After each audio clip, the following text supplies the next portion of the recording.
நான் யார்? ரமண மகரிஷியின் அருள்மொழி. சகல ஜீவர்களும் துக்கமென்பதின்றி எப்போதும் சுகமாயிருக்க விரும்புவதாலும், யாவர்க்கும் தன்னிடத்திலேயே பரம பிரியமிருப்பதாலும், பிரியத்திற்கு சுகமே காரணமாதலாலும், மனமற்ற நித்திரையில் தினமனுபவிக்கும் தன் சுபாவமான அச்சுகத்தை எடைய தன்னைத்தான் அறிதல் வேண்டும். அதற்கு நான் யார் என்னும் ஞான விசாரமே முக்கிய சாதனம். 1. நான் யார்? சப்த தாதுக்களாலாகிய ஸ்தூல தேகம் நானன்று. சப்த, ஸ்பரிச, ரூப, ரச, கந்தமெனும் பஞ்ச விஷயங்களையும் தனித்தனியே அறிகின்ற சுரோத்திரம், துவக்கு, சக்ஷுஸ், ஜிட்வே, கிராணமென்கிற ஞானேந்திரியங்களைந்தும் நானன்று. வசனம், கமனம், தானம், மலவிசர்ஜனம், ஆனந்தித்தல் என்னும் 5 தொழில்களையும் செய்கின்ற வாக்கு, பாதம், பாணி, பாயு, உபஸ்தம் என்னும் கண்மேந்திரியங்களைந்தும் நானன்று. சுவாசாதி 5 செய்கின்ற பிராணாதி பஞ்சவாயுக்களும் நானன்று. நினைக்கின்ற மனமும் நானன்று. சர்வ விஷயங்களும் சர்வ தொழில்களுமற்று, விஷய வாசனைகளுடன் மாத்திரம் பொருந்தியிருக்கும் அஞ்ஞானமும் நானன்று. 2. இவையெல்லாம் நானல்லாவிடில் பின்னர் நான் யார்? மேற்சொல்லிய யாவும் நானல்லவென்று நேதிசைத்து தனித்து நிற்கும் அறிவேனான். 3. அறிவின் சொரூபம் என்ன? அறிவின் சொரூபம் சச்சிதானந்தம். 4. சொரூப தரிசனம் எப்போது கிடைக்கும்? திருசியமாகிய ஜகம் நீங்கிய விடத்து திருக்காகிய சொரூப தரிசனமுண்டாகும். 5. ஜகமுள்ள, தோன்றுகின்ற போதே சொரூப தரிசனமுண்டாகாதா? உண்டாகாது. 6. ஏன்? திருக்கும் திருசியமும் ரஜ்ஜுவும் சர்ப்பமும் போன்றவை. கற்பித சர்ப்பஞானம் போனாலொழிய அதிஷ்டான ரஜ்ஜுஞானம் உண்டாகாதது போல, கற்பிதமான ஜெகதிருஷ்டி நீங்கினாலொழிய அதிஷ்டான சொரூப தரிசனமுண்டாகாது. 7. திருசியமாகிய ஜகம் எப்போது நீங்கும்? சர்வ அறிவிற்கும் சர்வ தொழிற்கும் காரணமாகிய மனம் அடங்கினால் ஜகம் மறையும். 8. மனதின் சொரூபம் என்ன? மனம் என்பது ஆத்மஸ்வரூபத்திலுள்ள ஓர் அதிசய சக்தி. அது சகல நினைவுகளையும் தோற்றுவிக்கின்றது. நினைவுகளை எல்லாம் நீக்கிப் பார்க்கின்றபோது தனியாய் மனமென்றோர் பொருளில்லை. ஆகையால் நினைவே மனதின் சொரூபம். நினைவுகளைத் தவிர்த்து ஜகமென்றோர் பொருள் அந்நியமாயில்லை. தூக்கத்தில் நினைவுகளில்லை, ஜகமுமில்லை. ஜாக்கிர சொப்பனங்களில் நினைவுகளுள, ஜகமும் உண்டு. சிலந்திப் பூச்சி எப்படி தன்னிடமிருந்து வெளியில் நூலை நூற்று மறுபடியும் தன்னுள் இழுத்துக் கொள்ளுகிறதோ, அப்படியே மனமும் தன்னிடத்திலிருந்து ஜகத்தைத் தோற்றுவித்து மறுபடியும் தன்னிடமே ஒடுக்கிக் கொள்ளுகிறது. மனம் ஆத்ம சொரூபத்தினின்று வெளிப்படும்போது ஜகம் தோன்றும். ஆகையால் ஜகம் தோன்றும்போது சொரூபம் தோன்றாது. சொரூபம் தோன்றும், பிரகாசிக்கும் போது ஜகம் தோன்றாது. மனதின் சொரூபத்தை விசாரித்துக் கொண்டே போனால் மனம்தானாய் முடியும். தான் என்பது ஆத்மஸ்வரூபமே. மனம் எப்போதும் ஒரு ஸ்தூலத்தை அனுசரித்தே நிற்கும், தனியாய் நிற்காது. மனமே சூக்ஷ்ம சரீரமென்றும் ஜீவனென்றும் சொல்லப்படுகிறது. 9. மனதின் சொரூபத்தை விசாரித்தறியும் மார்க்கம் என்ன? இந்த தேகத்தில் நான் என்று கிளம்புவதெதுவோ அகுதே மனமாம். நான் என்கிற நினைவு தேகத்தில் முதலில் எந்தவிடத்திற் தோன்றுகிறதென்று விசாரித்தால் ஹிருதயத்திலென்று தெரியவரும். அதுவே மனதின் பிறப்பிடம். நான் என்று கருதிக் கொண்டிருந்தாலும்கூட அவ்விடத்திற்கொண்டு போய்விட்டுவிடும். மனதில் தோன்றும் நினைவுகளெல்லாவற்றிற்கும் நான் என்னும் நினைவே முதல் நினைவு. இது எழுந்த பிறகே ஏனைய நினைவுகள் எழுகின்றன. தன்மை தோன்றிய பிறகே முன்னிலை படர்க்கைகள் தோன்றுகின்றன. தன்மை இன்றி முன்னிலை படர்க்கைகளிரா. 10. மனம் எப்படியடங்கும்? நான் யாரென்னும் விசாரணையினாலேயே மனமடங்கும். நான் யாரென்னும் நினைவு மற்ற நினைவுகளை எல்லாம் அழித்து பிணஞ்சுடு தடிபோல் முடிவில் தானும் அழியும். பிறகு சொரூப தரிசனமுண்டாம். 11. நான் யார் என்கிற நினைவை சதா காலமும் பிடிக்கும் உபாயம் என்ன? பிற வெண்ணங்கள் எழுந்தால் அவற்றை பூர்த்தி பண்ணுவதற்கு எத்தனியாமல் அவை யாருக்குண்டாயின என்று விசாரிக்க வேண்டும். எத்தனை எண்ணங்களெழினுமென்ன? ஜாக்கிரதையாய் ஒவ்வொரெண்ணமும் கிளம்பும்போதே இது யாருக்குண்டாயிற்று என்று விசாரித்தால் எனக்கு என்று தோன்றும். நான் யார் என்று விசாரித்தால் மனம் தன் பிறப்பிடத்திற்கு திரும்பிவிடும். எழுந்த வெண்ணமு மடங்கிவிடும். இப்படி பழக பழக மனதிற்குத் தன் பிறப்பிடத்திற்றங்கி நிற்கும் சக்தி அதிகரிக்கின்றது. சூக்ஷ்மமான மனம், மூளை இந்திரியங்கள் வாயிலாய் வெளிப்படும்போது ஸ்தூலமான நாமரூபங்கள் தோன்றுகின்றன. ஸ்ருதயத்தில் தங்கும்போது நாமரூபங்கள் மறைகின்றன. மனத்தை வெளிவிடாமல் ஸ்ருதயத்தில் வைத்துக் கொண்டிருப்பதற்குத்தான் அகமுகம் அல்லது அந்தர்முகம் என்று பெயர். ஹிருதயத்திலிருந்து வெளியிடுவதற்குத்தான் பகிர்முகம் என்று பெயர். இவ்விதமாக மனம் ஹிருதயத்திற்றங்கவே எல்லா நினைவுகளுக்கும் மூலமான நான் என்பது போய் எப்பொழுதுமுள்ள தான் மாத்திரம் விளங்கும். எதைச் செய்தாலும் நான் என்கிற அகங்காரமற்றுச் செய்ய வேண்டும். அப்படிச் செய்தால் எல்லாம் சிவஸ்வரூபமாய்த் தோன்றும். 12 மனமடங்குவதற்கு வேறு உபாயங்களில்லையா? விசாரணையைத் தவிர வேறு தகுந்த உபாயங்களில்லை. மற்ற உபாயங்களினால் அடக்கினால் மனமடங்கினாற்போலிருந்து மறுபடியும் கிளம்பிவிடும். பிராணாயாமத்தாலும் மனமடங்கும். ஆனால் பிராணன் அடங்கியிருக்கும் வரையில் மனமும் அடங்கியிருந்து பிராணன் வெளிப்படும்போது தானும் வெளிப்பட்டு வாசனை வயத்தாயலையும். மனத்திற்கும் பிராணனுக்கும் பிறப்பிடம் ஒன்றே. நினைவே மனதின் சுரூபம். நான் என்னும் நினைவே மனதின் முதல் நினைவு. அதுவே யகங்காரம். அகங்காரமெங்கிருந்து உற்பத்தியோ அங்கிருந்துதான் மூச்சும் கிளம்புகின்றது. ஆகையால் மனமடங்கும்போது பிராணனும், பிராணனடங்கும்போது மனமும் அடங்கும். ஆனால் சுழுத்தியில் மனமடங்கி இருந்த போதிலும் பிராணனடங்கவில்லை. தேகத்தின் பாதுகாப்பின் நிமித்தமும் தேகமானது மரித்துவிட்டதோவென்று பிறர் ஐயுறாவண்ணமும் இவ்வாறு ஈஸ்வர நியதியால் ஏற்பட்டிருக்கிறது. ஜாக்கிரத்திலும் சமாதியிலும் மனமடங்குகிறபோது பிராணனடங்குகிறது. பிராணன் மனதின் ஸ்தூல ரூபமெனப்படும். மரணகாலம் வரையில் மனம் பிராணனை உடலில் வைத்துக் கொண்டிருந்து உடல் மரிக்குங்காலத்தில் அதனை கவர்ந்து கொண்டு போகின்றது. ஆகையால் பிராணாயாமம் மனத்தை எடக்க சகாயமாகுமே என்றி மனோநாசம் செய்யாது. பிராணாயாமம் போலவே மூர்த்தி தியானம், மந்திர ஜபம், ஆகார நியமம் என்பவைகளும் மனத்தை அடக்கும் சகாயங்களே. மூர்த்தி தியானத்தாலும் மந்திர ஜபத்தாலும் மனம் ஏகாக்கிரத்தை எடைகிறது. மனமானது சதா சலித்துக் கொண்டே இருக்கும். யானையின் துதிக்கையில் ஒரு சங்கிலியை கொடுத்தால் அது எப்படி வேறொன்றையும் பற்றாம லதையே பற்றிக் கொண்டு செல்லுமோ அப்படியே மனதையும் ஏதோ ஒரு நாமம் அல்லது ரூபத்திற் பழக்கினால் அதையே பற்றிக் கொண்டிருக்கும். மனம் அளவிறந்த நினைவுகளாய் விரிகின்றபடியால் ஒவ்வொரு நினைவும் அதிபலவீனமாகப் போகின்றது. நினைவுகளடங்க வடங்க ஏகாக்கிரத்தன்மையடைந்து அதனாற் பலத்தை யடைந்த மனத்திற்கு ஆத்ம விசாரம் சுலபமாய் சித்திக்கும். எல்லா நியமங்களினும் சிறந்த மித சாத்வீக ஆகார நியமத்தால் மனத்தின் சத்வகுணம் விருத்தியாகி ஆத்மவிசாரத்திற்கு சகாயமுண்டாகிறது. 13 விஷயவாசனைகள், நினைவுகள் அளவற்றனவாய்க் கடலில் அலை போலத் தோன்றுகின்றனவே, அவைகளெல்லாம் எப்போது நீங்கும்?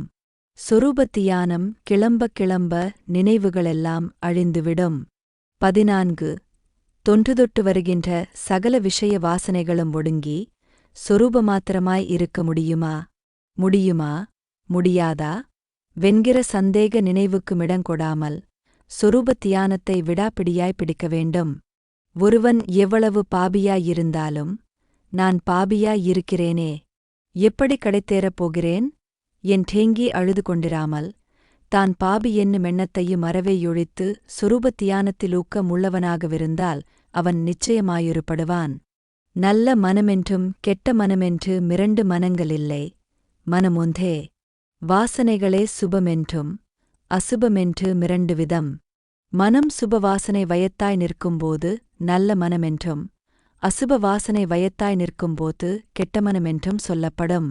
பிரபஞ்ச விஷயங்களிலும் பிறர் காரியங்களிலும் மனதை விடக்கூடாது. பிறர் எவ்வளவு கெட்டவர்களாயிருந்தாலும் அவர்களிடத்தில் துவேஷம் வைக்கலாகாது. விருப்பு வெறுப்பு இரண்டும் வெறுக்கத்தக்கன. பிறருக்கொருவன் கொடுப்பதெல்லாம் தனக்கே கொடுத்துக் கொள்ளுகிறான். இவ்வுண்மையை அறிந்தால் எவன்தான் கொடா தொழிவான்? தான் எழுந்தால் சகலமும் எழும். தானடங்கினால் சகலமும் அடங்கும். எவ்வளவுக்கெவ்வளவு தாழ்ந்து நடக்கிறோமோ அவ்வளவுக்கவ்வளவு நன்மையுண்டு. மனத்தை யடக்கிக் கொண்டிருந்தால் எங்கே இருந்தாலும் இருக்கலாம். 15 விசாரணை எதுவரையில் வேண்டும்? மனத்தின்கண் எதுவரையில் விஷய வாசனைகளிருக்கின்றனவோ அதுவரையில் நான் யார் என்னும் விசாரணையும் வேண்டும். நினைவுகள் தோன்றத் தோன்ற அப்போதைக்கப்போதே அவற்றை எல்லாம் உற்பத்தி ஸ்தானத்திலேயே விசாரணையால் நசிப்பிக்க வேண்டும். ஒருவன் சொரூபத்தை எடையும் வரையில் நிரந்தர சொரூப ஸ்மரணையை கைப்பற்றுவானாயின் அது ஒன்றே போதும். கோட்டைக்குள் எதிரிகளுள்ள வரையில் அதிலிருந்து வெளியே வந்து கொண்டிருப்பார்கள். வரவர அவர்களை எல்லாம் வெட்டிக்கொண்டே இருந்தால் கோட்டை கைவசப்படும். 16 சொரூபத்தின் இயல்பு என்ன? யதார்த்தமாயுள்ளது ஆத்மஸ்வரூபம் ஒன்றே. ஜக ஜீவ ஈஸ்வரர்கள் சிப்பியில் வெள்ளிபோல் அதிற்கற்பனைகள். இவை மூன்றும் ஏக காலத்தில் தோன்றி ஏக காலத்தில் மறைகின்றன. நான் என்கிற நினைவு கிஞ்சித்தும் இல்லாதவிடமே சொரூபமாகும். அதுவே மவுனமெனப்படும். சொரூபமே ஜகம், சொரூபமே நான், சொரூபமே ஈஸ்வரன், எல்லாம் சிவஸ்வரூபமே. 17 எல்லாம் ஈசன் செயலன்றோ? இச்சாசங்கல்ப யத்தனமின்றி எழுந்த ஆதித்தன் சந்நிதி மாத்திரத்தில் காந்தக்கல் அக்கினியைக் கக்குவதும் தாமரை யலர்வதும் நீர்வற்றுவதும் உலகோர் தத்தங்காரியங்களில் பிரவர்த்தித்து இயற்றியடங்குவதும் காந்தத்தின் முன் ஊசி சேஷ்டிப்பதும் போல ஈசன் சந்நிதான விசேஷ மாத்திரத்தால் நடக்கும் முத்தொழில் அல்லது பஞ்சகிருத்தியங்கட்குட்பட்ட ஜீவர்கள் தத்தம் கர்மானுசாரம் சேஷ்டித்தடங்குகின்றனர். அன்றி அவர் சங்கல்ப சகிதரல்லர். ஒரு கருமமும் அவரையொட்டாது. அது லோக கர்மங்கள் சூரியனையொட்டாததும் ஏனைய சத்துர்பூதங்களின் குணாகுணங்கள் வியாபகமான ஆகாயத்தை யொட்டாததும் போலும். 18 பக்தருள் மேலான பக்தர் யார்? எவன் தன்னையே கடவுளாகிய சொரூபத்தினிடத்தில் தியாகம் செய்கிறானோ அவனே சிறந்த பக்திமான். ஆத்ம சிந்தனையே தவிர வேறு சிந்தனை கிளம்புவதற்குச் சற்றுமிடங்கொடாமல் ஆத்ம நிஷ்டாபரனாயிருப்பதே தன்னை ஈசனுக்களிப்பதாகும். ஈசன் பேரில் எவ்வளவு பாரத்தை போட்டாலும் அவ்வளவையும் அவர் வகித்துக் கொள்ளுகிறார். சகல காரியங்களையும் ஒரு பரமேஸ்வர சக்தி நடத்திக் கொண்டிருக்கிறபடியால் நாமும் அதற்கடங்கியிராமல் இப்படிச் செய்ய வேண்டும் அப்படிச் செய்ய வேண்டுமென்று சதா சிந்திப்பதேன். புகைவண்டி சகல பாரங்களையும் தாங்கிக் கொண்டு போவது தெரிந்திருந்தும் அதிலேறிக் கொண்டு போகும் நாம் நம்முடைய சிறிய மூட்டையையும் அதிற் போட்டுவிட்டுச் சுகமாயிராமல் அதை நமது தலையிற்றாங்கிக் கொண்டு ஏன் கஷ்டப்பட வேண்டும்? 19 வைராக்கியமாவது எது? எவ்வெண் நினைவுகள் உற்பத்தியாகின்றனவோ அவற்றை எல்லாம் ஒன்று கூட விடாமல் உற்பத்தி ஸ்தானத்திலேயே நசுக்கிப் போடுவதே வைராக்கியமாம். முத்துக்குளிப்போர் தம்மிடையிற் கல்லைக் கட்டிக்கொண்டு மூழ்கிக் கடலடியிற் கிடைக்கும் முத்தை எப்படி எடுக்கிறார்களோ அப்படியே ஒவ்வொருவனும் வைராக்கியத்துடன் தன்னுள் ஆழ்ந்து மூழ்கி ஆத்ம முத்தையடையலாம். 20 கடவுளாலும் குருவாலும் ஒரு ஜீவனை முக்தனாக்க முடியாதா? கடவுளும் குருவும் முக்தியை யடைவதற்கு வழியைக் காட்டுவார்களேயல்லாமல் தாமாகவே ஜீவர்களை முக்தியிற் சேர்க்கார். கடவுளும் குருவும் உண்மையில் வேறல்லர். புலி வாயிற்பட்டது எவ்வாறு திரும்பாதோ அவ்வாறே குருவின் அருட்பார்வையிற்பட்டவர்கள் அவரால் ரட்சிக்கப்படுவரே யன்றி ஒருகாலும் கைவிடப்படார். எனினும் ஒவ்வொருவரும் தம்முடைய முயற்சியினாலேயே கடவுள் அல்லது குரு காட்டிய வழிப்படி தவறாது நடந்து முத்தியடைய வேண்டும். தன்னைத் தன்னுடைய ஞான கண்ணால் தானே எறிய வேண்டுமேயல்லாமல் பிறரால் எப்படி எறியலாம்? ராமனென்பவன் தன்னை ராமனென்றறிவதற்குக் கண்ணாடி வேண்டுமோ? 21 முக்தியில் விருப்பமுள்ளவனுக்கு தத்துவங்களின் விசாரணை அவசியமா? குப்பையை கூட்டித் தள்ள வேண்டிய ஒருவன் அதை யாராய்வதா லெப்படி பயனில்லையோ அப்படியே தன்னை எறிய வேண்டிய ஒருவன் தன்னை மறைத்துக் கொண்டிருக்கும் தத்துவங்கள் அனைத்தையும் சேர்த்துத் தள்ளிவிடாமல் அவை இத்தனை என்று கணக்கிடுவதாலும் அவற்றின் குணங்களை யாராய்வதாலும் பயனில்லை. பிரபஞ்சத்தை ஒரு சொப்பனத்தைப் போலெண்ணிக் கொள்ள வேண்டும். 22 நனவிற்கும் கனவிற்கும் பேதமில்லையா? நனவு ஜாக்ரம், தீர்க்கம், கனவு, சொப்பனம், க்ஷணிகமென்பது தவிர வேறு பேதமில்லை. ஜாக்கிரத்தில் நடக்கும் விவகாரங்கள் எல்லாம் எவ்வளவு உண்மையாகத் தோன்றுகின்றனவோ அவ்வளவு உண்மையாகவே சொப்பனத்தில் நடக்கும் விவகாரங்களும் அக்காலத்தில் தோன்றுகின்றன. சொப்பனத்தில் மனம் வேறொரு தேகத்தை எடுத்துக்கொள்கிறது. ஜாக்ரம் சொப்பனமிரண்டிலும் நினைவுகளும் நாமரூபங்களும் ஏக காலத்தில் நிகழ்கின்றன. 23 முமுக்ஷுக்களுக்கு நூற்படிப்பால் பிரயோஜனமுண்டா? எந்நூலிலும் முக்தியடைவதற்கு மனத்தை யடக்க வேண்டுமென்று சொல்லப்பட்டுள்ளபடியால் மனோநிக்கிரகமே நூல்களின் முடிவான கருத்து என் தரிந்து கொண்ட பின்பு நூல்களை யளவின்றி படிப்பதால் பயனில்லை. மனத்தை யடக்குவதற்கு தன்னை யாரென்று தன்னுள் விசாரிக்க வேண்டுமே யல்லாமல் எப்படி நூல்களில் விசாரிப்பது? தன்னைத் தன்னுடைய ஞானக் கண்ணார் தானே எறிய வேண்டும். தான் பஞ்ச கோசங்களுக்குள்ளிருப்பது, நூல்களோ அவற்றிற்கு வெளியிலிருப்பவை. ஆகையால் பஞ்ச கோசங்களையும் நீக்கி விசாரிக்க வேண்டிய தன்னை நூல்களில் விசாரிப்பது வீணே. கற்றவை யனைத்தையும் ஒருகாலத்தில் மறக்க வேண்டிவரும். 24 சுகமாவது யாது? சுகமென்பது ஆத்மாவின் சொரூபமே. சுகமும் ஆத்ம சொரூபமும் வேறன்று. பிரபஞ்சப் பொருள் ஒன்றிலாவது சுகமென்பது கிடையாது. அவைகளிலிருந்து சுகம் கிடைப்பதாக நாம் நமது அவிவேகத்தால் நினைக்கின்றோம். மனம் வெளிவரும்போது துக்கத்தை அனுபவிக்கிறது. உண்மையில் நமது எண்ணங்கள் பூர்த்தியாகும்போதெல்லாம் அது தன்னுடைய யதாஸ்தானத்திற்குத் திரும்பி ஆத்ம சுகத்தையே அனுபவிக்கிறது. அப்படியே தூக்கம், சமாதி, மூர்ச்சை காலங்களிலும் இச்சித்த பொருள் கிடைக்கிற போதும் வெறுத்த பொருளுக்குக் கேடுண்டாகும்போதும் மனம் அந்தர்முகமாகி ஆத்ம சுகத்தையே அனுபவிக்கிறது.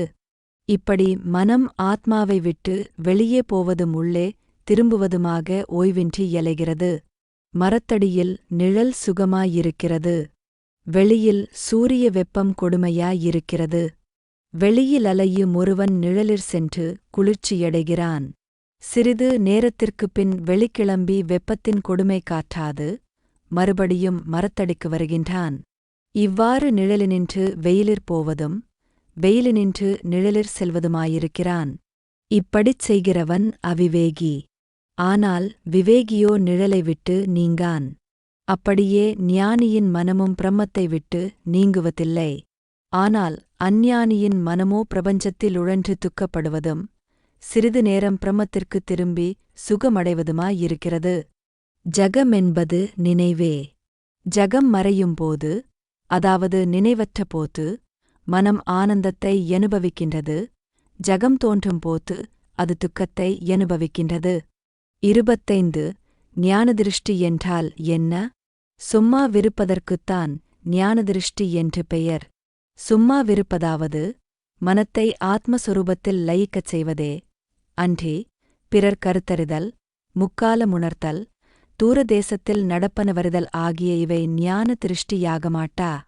26 நிராசைக்கும் ஞானத்திற்கும் சம்பந்தமென்ன?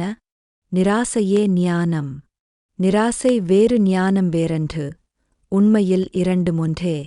நிராசை என்பது ஒரு பொருளிலும் மனம் செல்லாமலிருப்பது. ஞானமென்பது ஒரு பொருளும் தோன்றாதிருப்பது.